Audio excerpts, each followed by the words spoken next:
Alright, pick up where we left that last video. Now, last video for the Comic Corner, I talked about Supergirl. This time we're talking about Justice League Limited, World's Finest, We Are Yesterday. It's a crossover between both titles. Yeah, for Justice League Limited and Batman Superman's World's Finest. Both written by Mark Waid, though he has a co-writing credit with Christopher Cantwell, who I think that, aside from this, the only thing I could think of here for DC was a Challenge Unknown miniseries. This book collects the pretty much a crossover, which is 6 parts. It is basically Batman Super World's Finest, issues 38 39, its first annual, along with Justice League Limited, Volume 2, issues 6 through 8. Yeah, a 6-part story, but technically like 3, basically like 6 parts here. Well, basically, this whole book involves time travel. So, the artists for this book are Clayton Henry, Travis Moore, Don Medina, and Dan Moria. Apparently, this book is a road to DCKO, a current crossover going right now. Yes, current crossover is basically like a big tournament. So, I guess for some people, this crossover was not surprising, given the fact Mark Waid writes both titles. And plus, it gives a chance for Dan Moore to show off more of his artistic strength for this crossover. This is by far the first time that the Batman Superman's Finest series has crossed over with a present-day series. And this technically is, believe it or not, the first crossover since the All-In one-shot happened. Yeah, this is the very first one. You can think of this as like the second story arc of Justice League Limited. So we start off with part 1 from Batman Superman's Finest 38. And keep this title publishing now for almost 4 years. Yeah, 4 years. So we start off with, well, Bruce Wayne and Clark Kent doing some work here, and then they're attacked by, of all people, Gorilla Grodd. Yeah, he's kind of the driving force of the story. Yeah, part 1 is basically the story, which Mark Waid writes it. Dan Moore, just as the cover, does not do the interior of this one. Nope, this is a Clayton Henry. And of course, basically Flash is, of course, I believe it's Barry Allen in the costume, because Wally's got a different costume now. Not sure why, but that's basically what it is. So the whole thing is basically fighting the gorillas, which is really cool. And then this leads into where apparently, like, where Grodd future merges with Grodd the past, and that leads into Justice League Limited number 6. Hear me. Well, this whole next issue is all about Grodd. Yep, and part 2 is from this issue, Justice League Limited, with Mark Waid doing the script, but the plot is co-written by him. He also does the plot and co-writes it, plots it with Christopher Cantwell, with Travis Moore on the interior.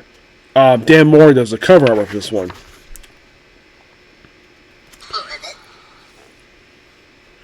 So we see that Grodd wants to get contact with various Justice League villains. Joker, Sinestro, Lex Luthor, Manta, and the Justice League members we see here are Fire, Ice, Santana, Mischievous. I think it's Superboy. Looks like Nightwing, Power Girl, Airwave, Black Canary. Basically a bunch of Justice Leaguers. And basically Airwave becomes like the main focal point of the story. And, well, then Superman has a conversation with Airwave. Airwave gets manipulated in this story by, well, Grodd. We have an image of Wonder Woman snapping a guy's neck. And this I think this is probably Travis Moore doing to something that Greg Rucka did back in 2006 when Wonder Woman killed Max Lord by snapping his neck. Yeah. And we go to the Legion of Doom headquarters. Now, Lex being here is interesting because currently in present day, the man has no memory, and this is a past version of him. and deals with Inferno, which was basically the organization behind the main book. And then we lead into part 3 of the story, which is the World's Finest Annual, which I'm familiar with as number 1. This over here heard as a 2025 annual. It's basically the first end of the series. Yeah. So basically, you have Grodd here, and he's working with Lex Luthor, Bizarro, Captain Cold, Cheetah, Scarecrow, Black Mantis, and the Joker.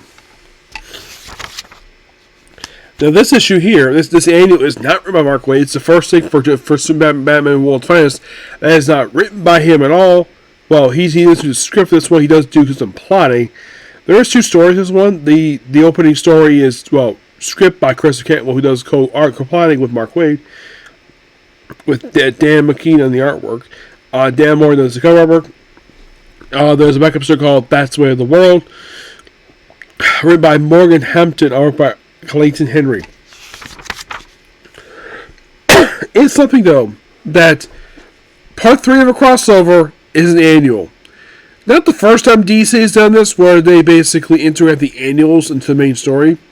Green Lantern did this a lot with their annuals. Yes, where with Volume 5's book, where like all the annuals for that book were part of crossovers. It was the same thing with Green Lantern Corps. Not the case of Red Lanterns. They had an annual, but it had nothing to do with crossovers. It mostly was tied to the main book itself. New Guardians did have 2 annuals, and they mostly dealt with basically stuff in the main book. But really cool. And usually annuals tend to be when they include it in crossovers. A lot of the time they tend to be like the ending of a story. But this probably is the first time I could think of, since a crossover, since I think it was Superman Doomed, I think it was, where they included the annuals for Action Comics and Superman Wonder Woman, except for some weird reason. I'm not sure why this is with these annuals. They both take place concurrently with each other. Like, you ever heard of 2 annuals? Part of a major crossover, and they take place around the same time with each other. And unlike in the case of this one, where it's only one trade like it should be, DC at that point, I'm glad DC stopped doing this, because they have a reputation for doing this when it comes to crossovers, where we have a crossover and we have to split it up in, like, here's the thing. An example, Forever Blight, cross between Justice League Dark, Constantine, Trinity of Pandora, Trinity of Stranger. Instead of, one trade, whole thing, nope. They have to basically not only collect it in its own trade, but also collect it in 3 other trades. So, yeah, it was kind of dumb. They did the same thing with like basically any major DC crossover, except the Batman crossovers, all had it where you had DC just double dipped on trades. And I'm so glad DC stopped doing that. I'm sure, I think the last time they ever did this, where it should be one trade, instead they split it up. They basically collected it into one single trade, but also the actual series trades was Superman, the final days of Superman, which was the end of New 52 Superman. So, yeah, Justice League is fighting various people. There's stuff here with Lex and his group break into the Flash Museum. For me. The whole thing is about time travel, and I love basically how Joker's drawn here. He's similar to how Neil Adams drew him. And also Robin, this Robin here has to have the freaking pants. Yeah. Bunch of flashbacks to various different stories here. And then, get this, part 4 of the story is Batman, Superman, World's Finest 39. I mean, kind of interesting. This is actually, I think this is part 4 of the story.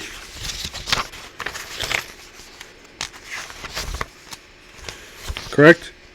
Yes, part 4.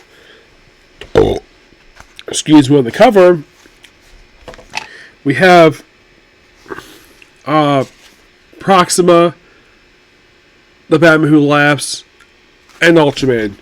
The reason why they're here, now, this is kind of weird. We have Time Dispatch Dick Grayson in the present, which Dick has no memory of that. Of course, he does bring up the events of several different stories, including, Dark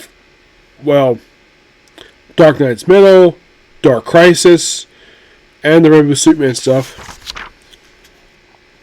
And for some reason, they basically hop on the satellite where it looks like this, the old classic George Perez design.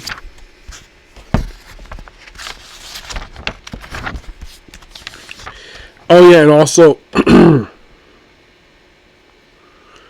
then we have Batman Superman Transport the Present, where Lois basically is like, tells Clark, like, yeah, don't forget her son's like, son, Tim. Then we have Sinestro, pre-Sinestro Corps uniform. There's nothing with the Scarecrow. Really cool stuff here.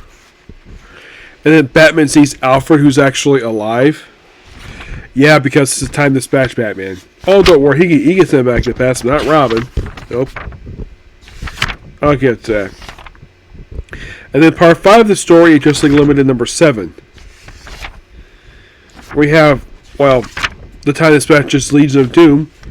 Also, you have Longated Man wearing his, believe it or not, that costume he's wearing here, that is actually the costume he wore in the Justice League Limited animated series. Yeah, kind of interesting. He wears it here too. So, yeah, and Grodd basically is like the main villain of the story, which is interesting. So, this is pretty interesting though. The main villain of the story is a basically famous Flash villain, not a Batman villain, not a Superman villain, a Flash villain. And a lot of people probably would say, wow, that's actually quite original. Because when has it ever happened where in a DC comic book where you have this major crossover and the main villain is not related to Batman or Superman?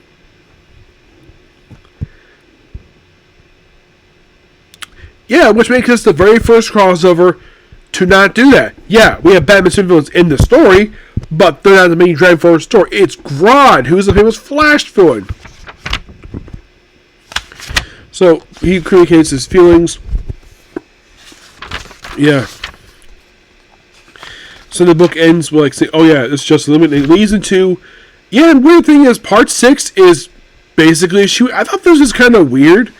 The fact that, and then basically he brings in, so, his Justice League Limited team is, I kid you not, Time Dispatch Dick Grayson, Batman Beyond, Arthur, basically Aquaman with that hook hand, Batman with a sleeveless Batman, Jonah Hex, Abin Sur, and some weird looking alien. So, and then we have Massive Brawl. Oh yeah, and also, Time Dispatch Batman beats up Joker. Because of course he does. And this stuff here with the Omega symbol, which that's a tease for another story. And also the Watchtower gets pretty much eviscerated. Yeah. And then we see Harley. Yes, Harley in her outfit from the Suicide Squad series. Yeah, I'm not sure why she put on this outfit again. But okay, and then everybody beats up the Joker.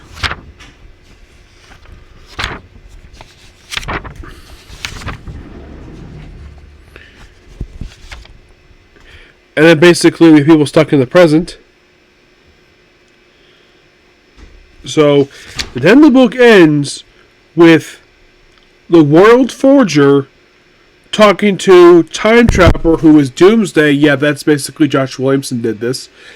And it's a tease. Time in this universe is coming to an next. Just like cross time and quantum convenes. This crossover is amazing. It is by far really, really good. I give this book a 10 out of 10. It's amazing. me. Now, unlike some DC series, well, here's kind of the thing with DC. Can you think of any series into this year? Maybe two. I think they had. I know they recently did Shazam, Power Girl, and that was it. That's the only thing that actually ended this year. Marvel Comics, they keep axing stuff like crazy because nothing is selling. Probably because no one likes books published. But DC Comics, I know they've also canceled their book this year, but that was due to the fact that everyone was being stupid on Twitter. But you gotta admit, basically, DC is doing stuff correctly. We got good crossover coming up, basically. Well, crossover published right now. But this book is amazing. Like I said, give it a 10 out of 10. It was really good. Okay, so that's pretty much it for the video. Please be sure to like, comment, subscribe, turn notifications.